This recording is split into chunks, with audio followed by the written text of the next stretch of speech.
Aos nossos amigos da internet, o nosso boa noite. Novamente reunidos na Fraternidade Francisco de Assis. A nossa casa está localizada aqui no bairro da Vila Prudente, na capital de São Paulo.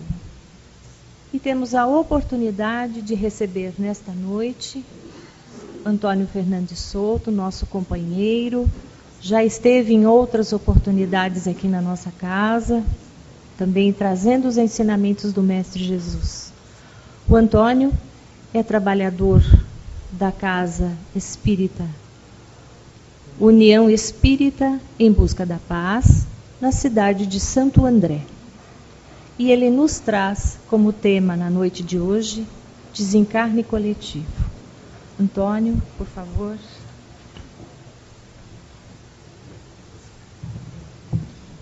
Boa noite a todos. Que a paz do Mestre Jesus esteja em cada coração. É uma alegria muito grande estarmos aqui novamente. Espero que outras oportunidades ocorram, né? Isso não é uma promessa, é uma ameaça. Se convidarem, a gente vem, né? Não tem jeito. E quero agradecer o Coelho, pessoa maravilhosa que tive a oportunidade de conhecer algum tempo atrás e que isso realmente, todas as pessoas que nós conhecemos em nossa vida trazem sempre uma mensagem, um ensinamento, alguma coisa muito importante. Não é à toa que a gente encontra essas pessoas. A gente devia começar a trabalhar isso em nossas vidas de uma maneira mais positiva e aceitarmos todas as pessoas que aparecem ao nosso redor, mesmo aquelas que passam pelo trânsito, pela via pública, pelas repartições públicas, até aquela mesmo que a gente só esbarra e de repente aquela pessoa nos traz uma mensagem. E nós devemos também levar uma mensagem para elas. Infelizmente, muitos levam uma mensagem de egoísmo, de orgulho, né? Às vezes no trânsito não estamos com tanta paciência assim, e ao invés de sorrirmos, acenamos de forma obscena, né? E se não falamos, pensamos alguns impropérios, vibrando de uma maneira negativa. Isso vem muito a contribuir com toda essa situação que nós nos encontramos, infelizmente, nesse mundo. Então, esse tema do desencarne coletivo, né, a lei de provas e expiações, de causa e efeito, elas nos fazem muito refletir o que nós estamos levando em nosso coração e o que que mensagem nós temos para passar àqueles irmãos que nos encontram, mesmo que por um momento muito breve. Graças a Deus, a nossa mensagem foi muito boa, né? Foi um entendimento muito bom que trouxe uma amizade muito expressiva. Então, devemos levar sempre em consideração isso. Então, entrando no tema mesmo, vamos rememorar o que Kardec nos trouxe de ensinamento através da pergunta 728 do Livro dos Espíritos. É lei da natureza a destruição? Kardec pergunta aos imortais. Preciso é que tudo se destrua para renascer e se regenerar, porque o que chamais destruição não passa de uma transformação que tem por fim a renovação e a melhoria dos seres vivos. Nós encaramos tudo o que nos acontece de uma forma extremamente negativa. Nós temos a tendência de exagerarmos na dose. Isso quando é uma coisa bem simples, né? Assim, as nossas unhas encravadas do dia a dia, os nossos desentendimentos no lar, desequilíbrios que nós trazemos com cônjuges, com filhos, com amigos. Nós sempre colocamos aqueles problemas de uma forma muito mais elevada. levamos em consideração. Quando vem a tragédia realmente, como nós estamos vendo hoje em dia, ressalta-se muito mais o lado negativo do que o lado positivo. Infelizmente, nós temos uma tendência a buscar as coisas negativas.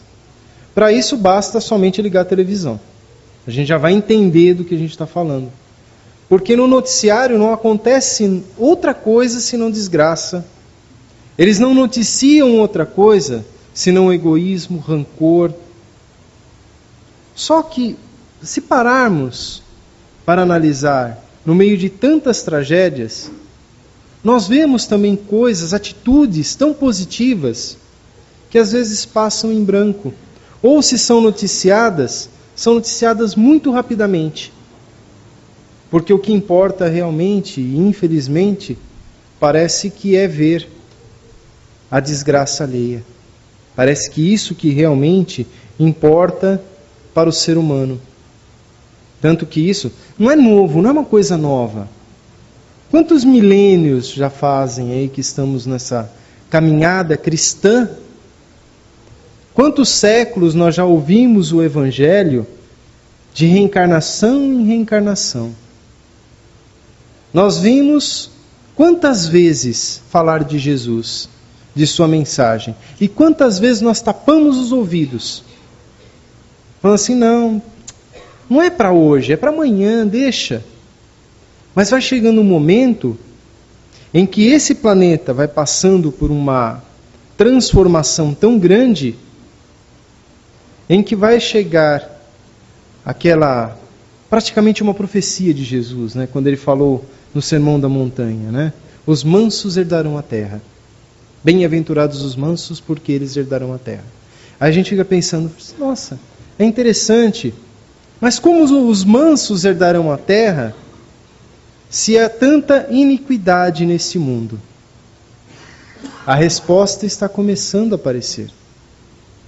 Os desencarnes coletivos, eles têm, uma das funções do desencarne coletivo, não é a destruição somente pura e simples, mas é a renovação. Aqueles espíritos que se propõem a participarem dessa desgraça coletiva, na verdade são espíritos que estão se preparando também para sair daquele egoísmo anterior e começar a se renovar. Há uma renovação do homem, do espírito individual, e a renovação de toda uma nação, de todo um núcleo de pessoas. Então a espiritualidade, ela vai agir de maneira que aquelas pessoas se reúnam no lugar certo, que passem por aqueles dramas. Por exemplo, uma queda de avião, em que morrem 200, 300 pessoas de uma vez só. A gente fala assim, nossa, que tragédia aquelas pessoas. É uma tragédia, realmente. Mas por trás dessa tragédia existem histórias que são necessárias, aquele desenlace daquela maneira para a evolução. Nada é perdido. Tem pessoas que eu não peguei aquele avião, eu perdi o avião, eu cheguei no aeroporto, já tinha passado o check-in, não me deixaram entrar, eu perdi o táxi, que fiquei preso no trânsito, e isso me salvou. Na verdade, aquela pessoa não precisava estar ali. Para analisar direito a lei de destruição, o desencarne coletivo, é necessário que nós entendamos a lei de causa e efeito. É necessário que entendamos o que é prova e expiação.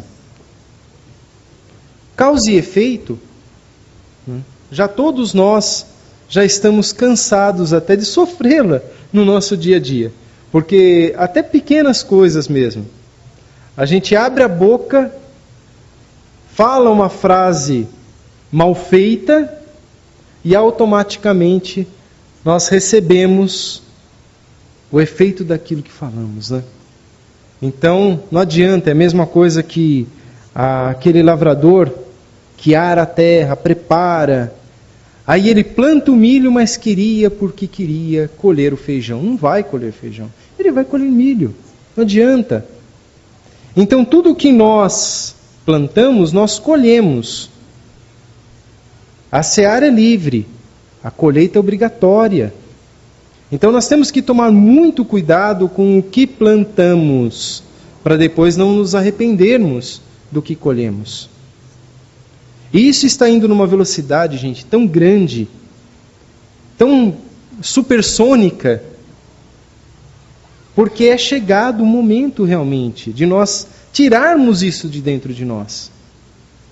Jesus nos disse em sua mensagem: é necessário que se pague até o último centil.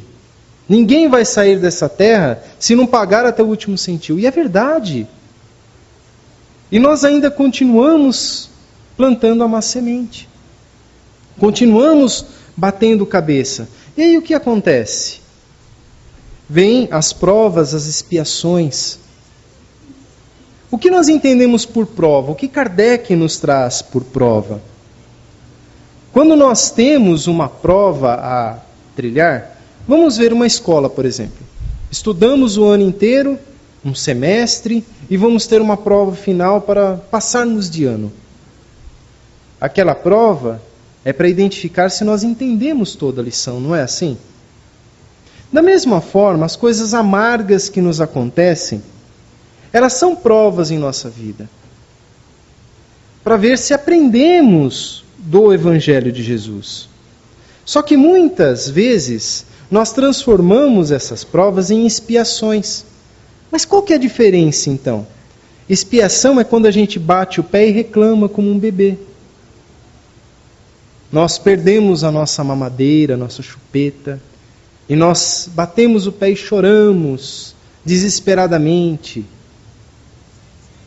ao invés de entendermos o que aquela mensagem está nos trazendo, o que aquela lição de crescimento está nos trazendo. Então a diferença entre expiação e provas é que a expiação é o coração endurecido que não cresce com o sofrimento. E a prova é quando o espírito já cresce e enche o seu coração de luz. Ele já entende, fala, espera um pouquinho, se aconteceu isso comigo, não é uma questão de merecimento, eu merecia sofrer. Não. Se aconteceu isso comigo é porque Deus está me dando uma chance de retificar um caminho negativo que eu trilhei lá atrás. Se alguém me magoou, me fez qualquer coisa, é porque lá atrás eu tomei a mesma atitude. Então hoje a vida me mostra, olha, quanto é difícil você tomar essa atitude. Quanto é difícil você fazer determinada coisa. Olha o sentimento que isso traz. Jesus também nos disse, faça a teu próximo aquilo que gostaria que ele vos fizesse.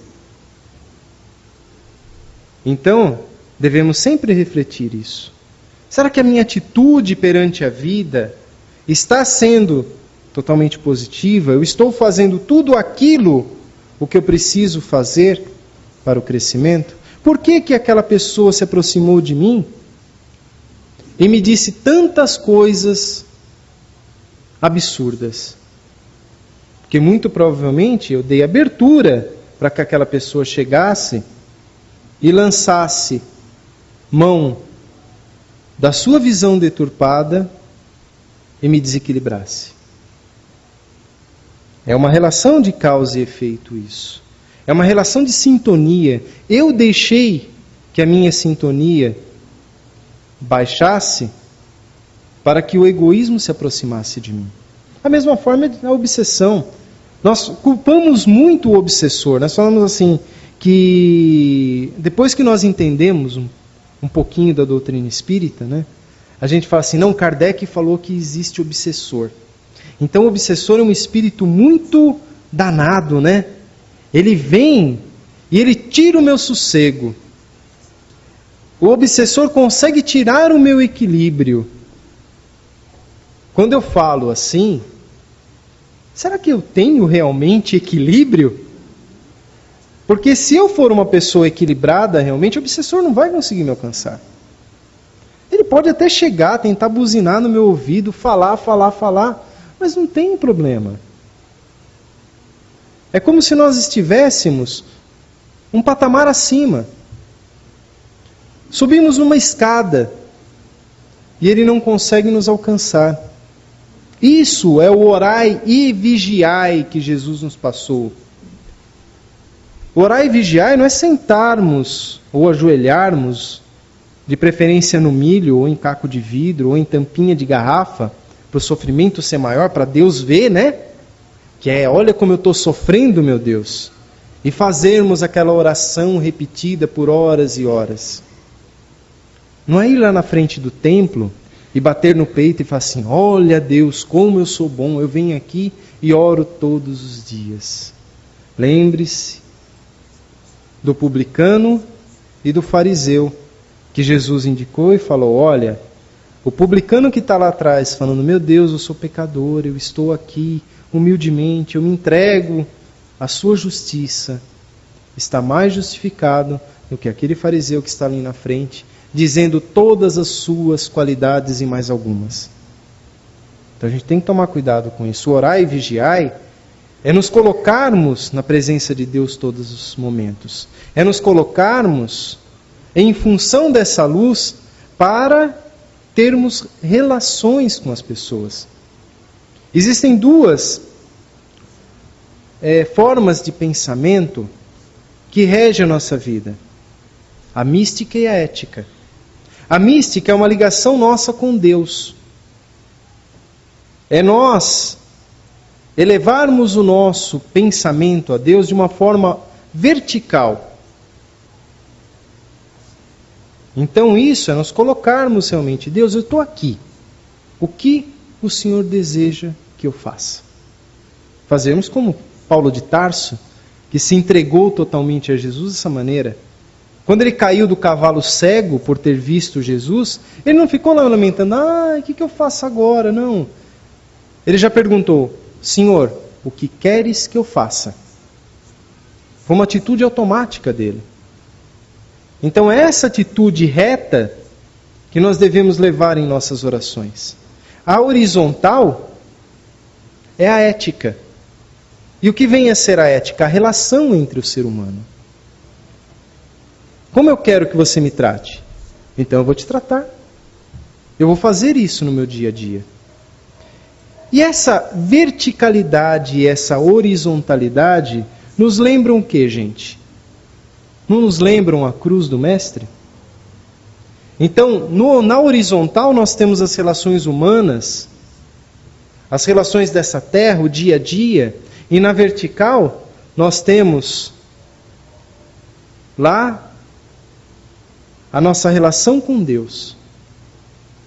Então devemos trazer isso de uma forma para o nosso dia a dia, em que nós entremos na lei de causa e efeito de uma maneira positiva. Porque aí o universo vai conspirar a nosso favor de uma maneira positiva. Nós vamos nos lançar de uma maneira positiva no amor de Jesus. Vamos caminhando cada vez mais. Vamos recebendo toda essa luz que precisamos para o nosso dia a dia. E vamos nos afastando das expiações. De que maneira? As coisas que vêm, nós vamos começar a encarar como provas. Não sei se todos conhecem Jerônimo Mendonça Ribeiro. Grande espírito, agora na espiritualidade maior, muito bem, vibrando luz por todos nós, ceareiros da jornada espírita. Ele era tetraplégico. Ele não tinha movimento do pescoço para baixo, porque ele tinha uma doença que fazia com que os seus nervos e as suas juntas ficassem totalmente entrevadas. Ele vivia numa cama-leito, ele tinha artrose reumatoide. Ele não conseguia se mover. Para as necessidades físicas, alguém tinha que auxiliá-lo 24 horas por dia. Que expiação! Mas não era uma expiação. Para um espírito corajoso como Jerônimo Mendonça, era uma prova. que ele levou até o fim com louvor. Os médicos falavam, como esse homem vive? Não dá. A pressão dele era absurda, era 20/0. Ele não podia tomar uma anestesia para tirar um dente. Então ele chamava os amigos para dar um passe para que ele se acalmasse. Ele teve um problema num dos olhos. Teve que tirar o globo ocular a frio, porque não deu para dar uma anestesia. O problema passou para o outro olho. Teve que tirar o outro olho também. E nem por isso ele não viajava numa Kombi para cima e para baixo pelo Brasil afora, divulgando a doutrina espírita, e com essa divulgação construiu uma creche para mais de 200 crianças, que até hoje funciona. Até hoje tem em Tuiutaba a creche Pouso do Amanhecer de Jerônimo Mendonça. Todos os anos em nossa casa, na União Espírita, vem a Maria Gertrudes fazer a pintura mediúnica, que é como ela mantém. E aqui também o Coelho fala que ela vem. Para manter essa casa. Então vejam como a gente pode transformar aquilo que nós carregamos como fardo em luz. Jesus nos deu essa dica. Ele falou, olha gente, carregai o meu fardo que é leve, o meu jugo que é suave. Ele não falou com isso que falou assim, olha, por causa disso vocês não vão ter mais provações. Por causa disso, aquilo que vocês fizeram errado lá no passado, está quite a partir de hoje. Não é assim. Mas quando nós trabalhamos com Jesus no coração, o fardo realmente se torna mais leve.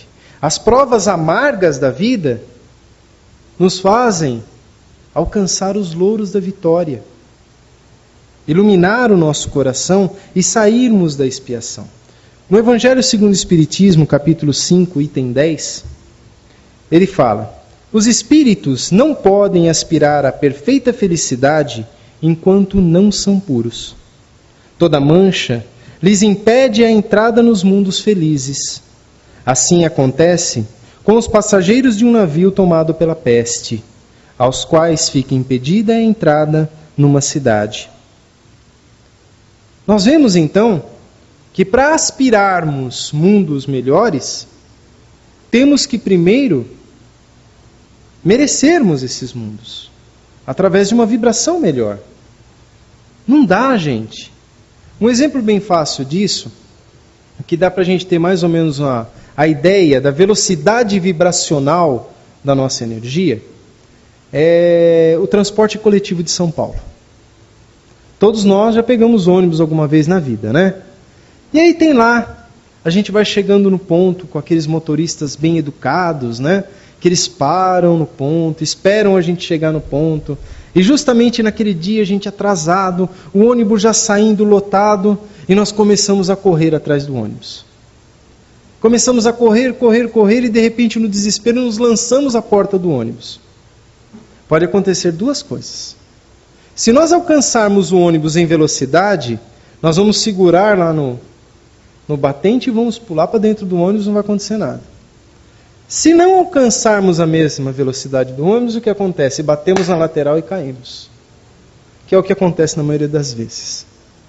Então, aí nós já temos uma ideia. Se para nós entrarmos num ônibus em movimento, nós temos que estar à mesma velocidade, por que não nos mundos superiores? Que está vibrando a uma velocidade muito maior do que o nosso mundo. Uma velocidade que nós não conseguimos ainda imaginar. Que nós temos que chegar até ela. Então nós vamos ter que correr, não vamos ter? Vamos ter que sambar aí, vibrar mais forte, para conseguirmos alcançar o mesmo nível vibracional. E isso só se faz de uma maneira, através das boas obras. Através de tirar o nosso coração do egoísmo, do orgulho, de deixarmos essas pedras que nós carregamos sobre os nossos ombros de lado e continuarmos a nossa existência. É isso que Jesus nos trouxe.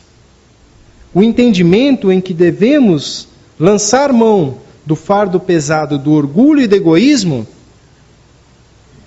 e buscar o fardo leve da sua luz. Lançar mão do jugo duro, dos ressentimentos, das mágoas, e buscar o jugo leve do perdão. O perdão, ele nos alivia totalmente, nos faz vibrar muito mais leves e rápidos para almejar o entendimento com espíritos de esfera superiores. Então, tudo isso nos faz lembrar que como a gente pode ver tanta desgraça nesse mundo se nós estamos nos esforçando tanto para vibrarmos tanto, para elevarmos o nosso pensamento. O mundo agora já está numa época em que se a pessoa não tem um curso superior, uma pós-graduação, já fica mais difícil para conseguir uma colocação no mercado de trabalho. É só olhar aí, qualquer coisinha já pede curso superior. Qualquer tipo de emprego. Empregos que antes eram empregos que eram mais singelos, que as pessoas procuravam, já pede-se lá que a pessoa esteja pelo menos cursando. E isso vai nos mostrando cada vez mais que se o mundo material vibra dessa maneira, que diga o espiritual então? Cada vez nos é pedido mais uma moral superior, entendimento superior. E a gente vê nessas tragédias que o homem vai se livrando daqueles pesos. Muitas vezes a gente até fala assim, poxa, mas por que, gente? Tinha tanta gente boa ali, tanta gente inocente. Por que aconteceu isso com eles? Aí a gente vê que tem duas causas, esses desastres coletivos. Uma das causas é o que ocorre nessa vida, na vida presente. Então a causa da vida presente é exatamente o que nós fazemos hoje.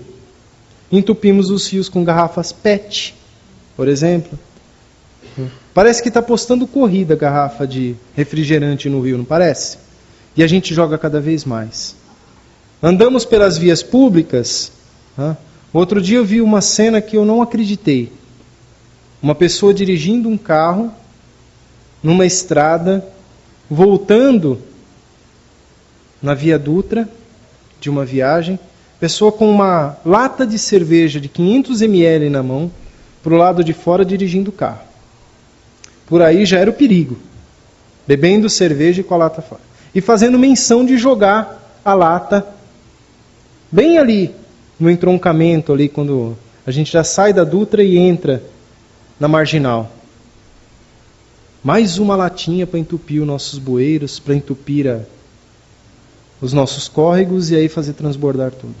Há um tempo atrás, aquele córrego Pirajussara deu um alagamento e quando abaixou a água, parecia uma barragem de Castor, aquele monte de garrafa PET. Está aí o motivo, a causa dos nossos sofrimentos na vida presente, o que nós fazemos no meio ambiente. Um rio que é tortuoso, a engenharia vem, passa um trator, alarga o máximo possível as margens e deixa aquele rio retinho. Olha que bonito, né? Aquele rio reto. Só que aquele rio reto, com uma correnteza danada, leva tudo que tem pela frente, não respeitando as curvas que ele fazia. Para quê? Para diminuir a velocidade da água. Tudo isso a gente faz. São detalhes bestas. Coleta seletiva, por exemplo, de resíduos. Quantas vezes a gente pega sacolinha plástica em supermercado e a sacola acaba virando embalagem de lixo e jogamos no meio ambiente? O meio ambiente responde. Não tem jeito. Então nós devemos começar a entender que essas atitudes presentes nos causam sofrimento. Essas pessoas que construíram as suas casas em áreas de risco, eu não tive uma outra oportunidade, dinheiro não deu para comprar em outro lugar, aí eu tive que construir ali. Não teve dinheiro, tudo bem, foi uma questão de necessidade, mas desmata tudo em redor. Transforma o que já era de risco em super risco. Aí vem a prefeitura, passa uma via de asfalto bem no meio de onde não era para passar. Acaba deixando mais perigoso o negócio. E aí vão se construindo uma apinhada na outra, desregularmente. Fazem cimentados, fazem muros de arrimo que não seguram nada. E quando vem a chuvarada, leva-se tudo. Isso está ligado à causa presente. Mas eu não moro lá. Eu não vivo naquela situação. Eu não contribuí daquela maneira e estava ali e de repente pereci no meio daquele povo todo. O que acontece então? Ou mesmo numa forma bem clara para a gente ter um entendimento de a gente está vendo as causas dos sofrimentos na vida presente, nas causas de outra existência, então. Como que a gente pode ver a diferença do que é dessa vida do que é numa vida anterior? Uma causa bem nítida, a gente pegar um bebê. Um bebê para nós é um anjinho, né? Ele não tem que sofrer nada. Mas nós vemos com insuficiência cardíaca, pulmonar, com sofrimentos, vem sem braço, vem sem perna, já vem com alguma sequela. A gente fala, mas como?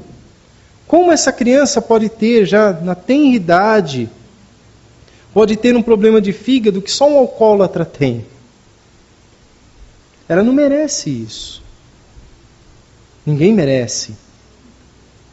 Mas aí está a lei de causa e efeito agindo entre as reencarnações.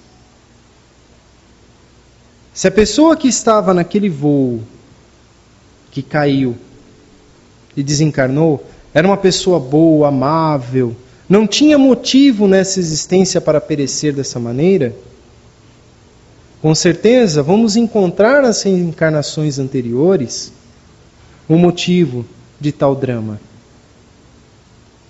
A doutrina espírita nos traz uma lógica em todas as suas explicações. E nós devemos começar a analisar os sofrimentos através dessa lógica. Mas devemos também tomar um cuidado muito grande. Não julgar. Porque nós podemos cair num outro lado. Está vendo? Bem feito. Aconteceu, é porque merecia. Não é assim. Aí, eu entendo por uma outra maneira. É um entendimento pessoal meu.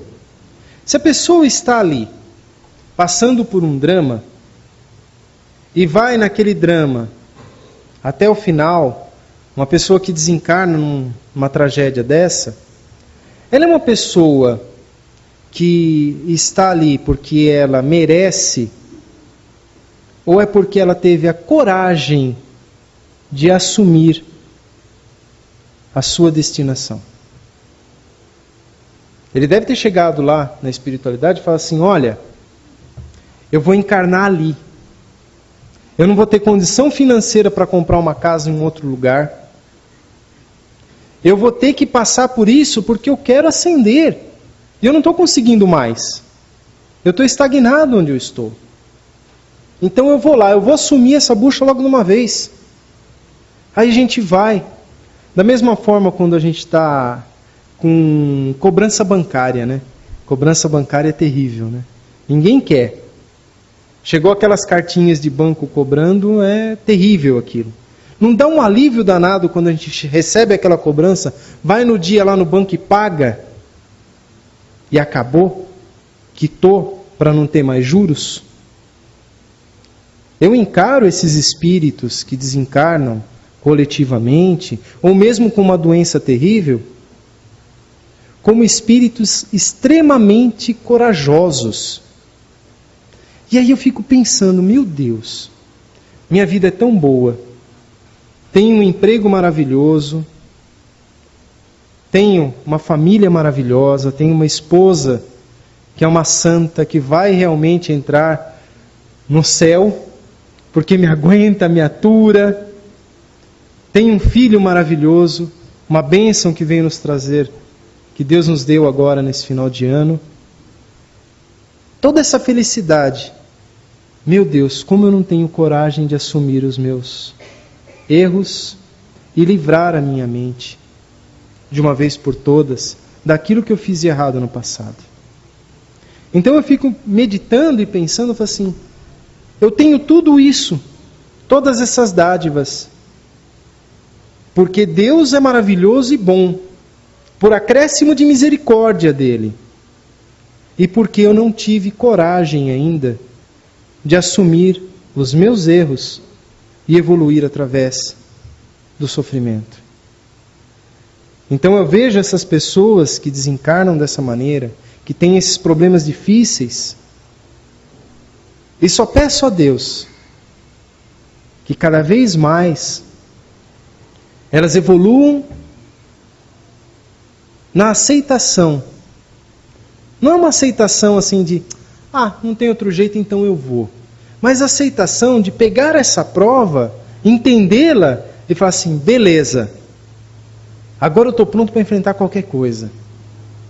Agora eu vou arregaçar as mangas, porque eu me livrei daquele fardo pesado, eu paguei o boleto do banco e vou seguir adiante na minha existência.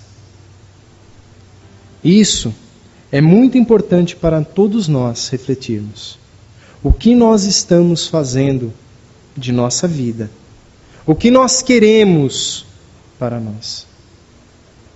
Eu não estou falando para ninguém sair daqui, gente, chegar lá em casa, tá? Pegar um chicote e descer nas costas. Veja bem, não é para fazer isso. Mas é para começar a entender, parar de reclamar. Porque se temos um carro do ano passado, queremos um carro deste ano. E ficamos falando assim, aquela lata velha que está lá em casa, achando defeitos. Se nós temos uma pessoa difícil do nosso lado, nós caminhamos sempre reclamando daquela pessoa.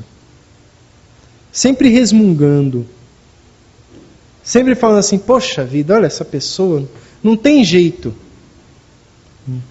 Tem uma história que Divaldo contou, vendo uma palestra de Divaldo, sobre Chico, que ele relata de uma senhora que chegou para Chico e falou assim, Chico, me ajuda. Ele falou assim, pois não, que posso te ajudar, irmã? Aquela humildade toda, e a irmã falou para ele assim, Chico, o traste do meu marido faz 30 anos que ele bebe. Eu já não aguento mais. O que eu faço? Jesus não mandou lá perdoar 70 vezes 7 vezes? Faz as contas, Chico. Dá 490. Agora faz as contas perdoando todo dia durante 30 anos. Eu já não passei desses 490? Aí Chico falou, e agora? O que eu faço? Chega Emmanuel, Emmanuel, e aí? Como que fica o negócio, né? Emmanuel falou assim, calma, Chico. É o mesmo pecado. 490 vezes o mesmo pecado. Oh, que bom, né? Aí chegou para o irmão e falou assim, irmão, vem cá. É 490 vezes o mesmo pecado, irmão. Ah, Chico, não brinca. Não estou brincando. Fica tranquila, volta para casa, aguenta, que vai passar. A mulher voltou para casa, tudo. Passado um mês, a mulher volta. Chega para Chico. Chico, você não sabe. Não sei mesmo, irmão. O que você passou? O traste diz... Não é que o traste morreu? Morreu, irmão? É, ele morreu. Então, né, Chico? Poxa, eu estou com uma saudade. Ah, irmão, que bom. Então ora bastante que quem sabe na próxima reencarnação vocês não voltam juntos. Mas é bem por aí. Em vez de a gente reclamar tanto, a gente começar a fazer. Uma passagem de Nosso Lar também magnífica e que foi retratada no filme Nosso Lar de uma maneira tão esplêndida, foi a passagem da água, em que André Luiz reclamava, aí O irmão Lísias, toma água, não engole, fica com ela na boca. Deveríamos levar isso todos os dias. Pelo menos uma coisa, não nos traria tantos problemas assim a nossa língua santa. Então devemos começar a encarar a nossa vida de uma outra maneira. Eu trouxe uma mensagem que foi psicografada pelo irmão Rubens, que é o dirigente de nossa casa. Essa mensagem vai passada no final do ano e é uma pequena previsão para 2011. Eu vou pedir licença até para ler, que tem tudo a ver com o tema. Amar ao próximo. Este será o ano do perdão. Muitos perdoarão até suas dívidas. Quem não perdoar não será feliz, pois está cheio de ódio. Você não deverá ser um cesto de lixo que está sujo por dentro. Será um ano de muitas tristezas. A natureza vai se organizar em diversos lugares. Em alguns lugares causará tristeza, em outros lugares alegria. Quem amar seu próximo, cada dia se enchará mais de amor. Não se esqueça de que você é cristão. É melhor carregar a cruz do que ser a cruz. Em muitos lugares, até a cor da luz será diferente, para melhor ou para pior. Em vez de blasfemar, cante. Seu canto encherá o mundo de alegria. Para a alegria do Pai, as casas dos servidores estarão lotadas. Para você que é orador, a maior ciência crística deverá ser sua palavra. A transformação do mundo está na palavra. Você é um professor de Deus. Ensine até com seu exemplo. Ame até quem não sabe amar. Deus te deu este prêmio, sabedoria. Você é um carro romeiro que leva seus fiéis para o grande templo. Deus é sua força. Você nunca será fraco ou derrotado. Quando ele fala do orador, ele não está se referindo somente àquele que vem aqui falar no microfone, mas cada um de nós. Porque em todos os momentos somos oradores do Cristo, falando na hora certa do seu Evangelho, consolando, levando paz, harmonia e luz para todos. Não é só a doutrina espírita que tem essa função. Todos os templos de fé que se dizem cristãos têm a missão de levar o acalento e a luz de Jesus a todos os corações.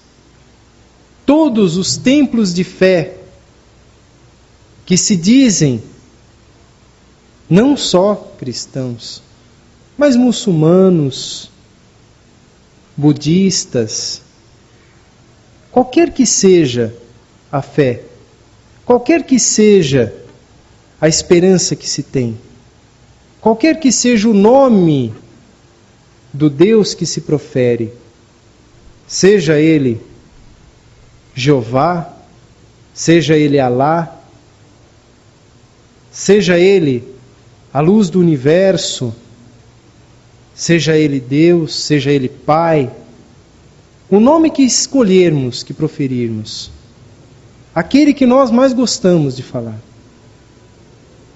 Só existe um caminho, uma verdade e uma vida. Só ela leva até Deus, que é a mensagem viva do Cristo. Isso jamais deve sair de nosso coração. Jamais devemos lançar mão dessa mensagem. E independente da fé, todos são enviados do Cristo. Todos são, de uma maneira ou de outra, que estão nessa terra, são criaturas de Deus, são emissários do Cristo, para que aqui se faça a sua vontade. Lembremos que Ele é o nosso governador planetário, Ele que rege essa galáxia, que junto com os arquétipos siderais fizeram grão de areia por grão de areia esse mundo. Então, por isso, por mesmo que professemos uma fé diferente da cristã, nós também somos criaturas de Jesus, do Cristo. E também seguiremos o nosso caminho até encontrar a sua luz. Então, na mensagem dessa noite, gente, vamos olhar tudo o que está acontecendo no nosso mundo, não com os olhos de tristeza ou de reclamação, mas com os olhos de esperança e com uma oração sempre, para que aqueles espíritos que passam pelos tormentos da vida possam entender essas provações e ascenderem cada vez mais para o coração de Jesus. Que Ele abençoe a todos, lhes dê um retorno cheio de luz, de paz e de harmonia para os seus lares, e que suas bênçãos recaiam sobre todos que estão ouvindo aqui, na internet, independente de onde estiverem, que possam receber a luz de Jesus nos seus corações. Vamos orar. Muito obrigado.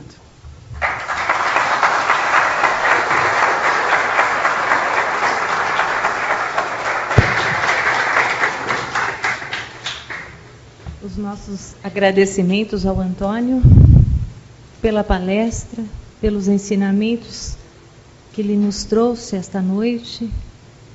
Realmente temos muito que refletir durante esta semana. E o convite para a próxima palestra já está feito, certo? Com certeza. Ou então nós é que vamos te ameaçar se você não vier. Aos nossos amigos internautas, o nosso muito obrigada e esperamos nos encontrar na próxima semana.